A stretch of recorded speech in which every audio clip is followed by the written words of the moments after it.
ฮัลโหลสบายดีทุกคนถ้าคิดเมนูอย่างบ่ออกมื้อนี้แม่บ้านจะมาบอกสูตรวิธีเฮ็ดป่นป่า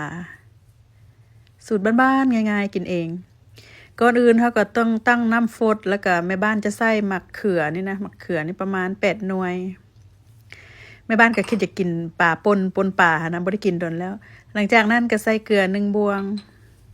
แล้วเขาก็จะต้มให้มันประมาณ10 นาทีให้มะเขือ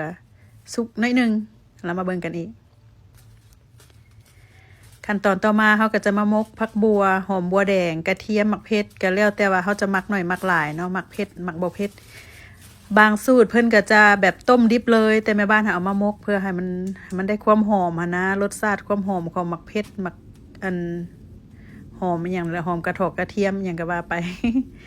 หลังจากที่ว่า10 นาทีแม่บ้านต้มมะเขือเอาสุกครึ่งนึงขนาดแล้วอันนี้ก็จะเป็นปลากดประมาณ4 ตอนข่อยซื้อมาแต่ตลาดพี่น้องเขาก็มาล้างให้สะอาดดีล้างด้วยน้ำเกลือน้ำอีหยังหั่นแม่บ้านจะใส่ใบขี้หูดแล้วก็ใส่หัวข่าหัวขิงหัวสิงไคเพื่อเขาจะฆ่าความคาวของป่าแล้วก็น้ำปลาแดกประมาณ2 บวงแป้งนัวเจ๋1 บวงขั้นตอนต่อมาเขาก็จะมาใส่ปลากดกับตัวใหญ่คักจะปนปลากดปลาดุกปลานิ่นปลาอย่างก็ได้ทั้งนั้นแหละเนาะ เป็นเมนูบ้านๆง่ายๆเพราะบ้านแม่บ้านผู้ใดก็เฮ็ดได้แล้วเนาะพี่น้องเอ้ยของกินก็กินไปกินมากินไปก็บ่ฮู้แนวสิเฮ็ดแต่ละมื้อก็ได้ หลังจากนั้นเฮาก็จะต้มไว้ประมาณ25 นาทีเด้อแล้วก็มาเบิ่งกันอีกเฮาก็มาตักฟองฟอดพวกนี้ออกเวลานั้นก็จะต้มไปอีกประมาณ10 นาที หลังจาก10 นาทีผ่านไปทั้งหมดแล้วประมาณ25 นาทีได้แม่บ้านต้มเขากลับมาปิดไฟแล้วก็เอามาเขือออกเอาปลาออกไปพักไว้มันอุ่นหน่อยนึงแล้วก็จะเอาไปป่นบัดนี้ สูตรง่ายๆบ้านๆแต่ว่ากินแซ่บอีหลีได้ป่นป่านี่ก็ได้ หลังจากที่เขาพักมันเย็นแล้วบัดนี้เขาก็มาจ่ายก้างออกปลากดนี่ก็บ่ค่อยมีก้างปานใดดอกพวกเจ้าเอ้ยพี่น้องเอ้ยป่านี่นะแต่ก่อนปีกายเนาะปีกายอยู่ตลาดเอเชียหันพาวหนึ่งประมาณ$3.99พี่น้องบัดปีนี้มันขึ้นครึ่งนึงประมาณ$6.99เฉพาะอยู่บนในบ้านอยู่นะ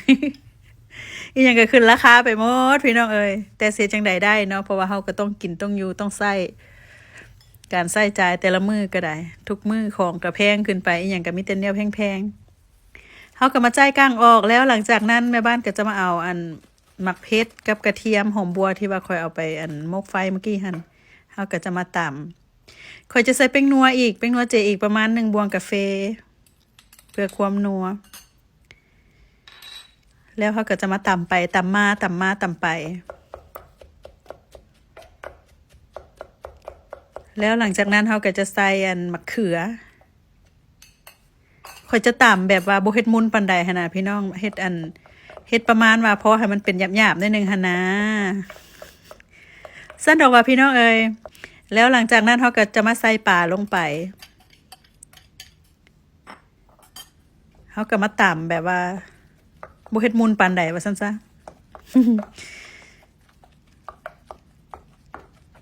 ตำไปตำมาตำมาตำไปแล้วขั้นตอนต่อไปแม่บ้านก็จะใส่หอมอันนี้จะเป็นหอมบัวแล้วก็หอมป้อมแล้วก็จะมีผักจะมีผักขะแยงน้ำพี่น้องจะมีผักขะแยงมีหอมใดก็ใส่หอมนั้นท่านเนาะแล้วแม่บ้านจะใส่ปลาแดกอีก1 บวงขาดบ่ได้ความหมักส่วนตัวก็คือหมักแคนมะแขวนหั่นนะคนไทยเอิ้นมะแขวนเนาะอยู่ทางภาคเหนือของไทยก็จะมีใส่มะแคนน้ำมันจะหอมหลังจากนั้นเขาก็จะเอาน้ำซุปน้ำต้มปลาหั่นมาใส่เฉพาะแม่บ้านหันจะบ่ค่อยมักแล้วปานใดจะมักแบบเอาคุ้นๆนิดนึงหันนะป่นปลาก็ได้ หลังจากนั้นเฮาก็ซิมเผ็ดซิมเกลือตามความมักหั่นละเนาะมักนัวมักจางมักหยังก็ตืมแล้วเด้บ่ได้ยากได้ซาบัดนี้เฮาก็ไปจัดใส่จานพร้อมเสิร์ฟพี่น้องเอ้ยผักเครื่องเคียงก็จะมีผักซีผักกาดขิวหรือผักกาดเฮือนก็จะมีผักสลัดมีหมักแตงมีหอมป้อมจากสวนหน้าบ้านหอมป้อมค่อยบ่ตายพี่น้องงามๆก็มีผักสะนาลีแล้วก็กับแก้มด้วยหมักเพชรคันทาหมักเพชรกับหมักเพชร จะประมาณนี้ปนป่าสูตรง่ายๆบ้านๆพี่น้องลองเอาสูตรนี้ไปเฮ็ดกินเบิ่งเด้อคันทาคิดเมนูอีหยังบ่ออกหาพ้องว่าแซ่บ ไปก่อนเด้อ